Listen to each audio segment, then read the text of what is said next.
नमस्कार भावांनो.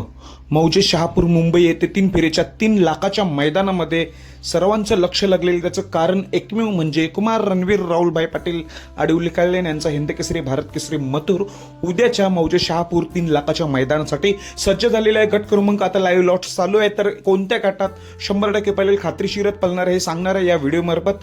तर व्हिडिओ शेवटपर्यंत बघा. तर भावांनो, उद्याचं भव्य दिव्य असं ओपनचं मैदान आहे. प्रथम पारितोषिक 3 लाख रुपये असलेलं हे बक्षीस या मैदानात मथुरात सज्ज झालेलं आहे. आज खरं तर बिंजोड मैदानामध्ये सर्जा 1001 एलियन 1001 दोन्ही नंदी बिंजोड शहरात जिंकलेले आहेत. आता उद्या त्यांचा मोठा भाऊ म्हणजे मथुर शहापूर मैदानासाठी सज्ज झालेले आहे. तर चिठ्ठी सुरुवातीलाच निघाली ती म्हणजे गट क्रमांक 2 मध्ये तास 4 वर. गट क्रमांक 2 मध्ये तास 4 वर या चिठ्ठीवर या गटामध्ये मथुर आपला 100% पलताना दिसणार आहे. गट क्रमांक 2 मध्ये तास 4 वर मथुर आपल्याला 100% उद्या पलताना दिसेल. बेस्ट ऑफ लक मथुरला. धन्यवाद भावांनो.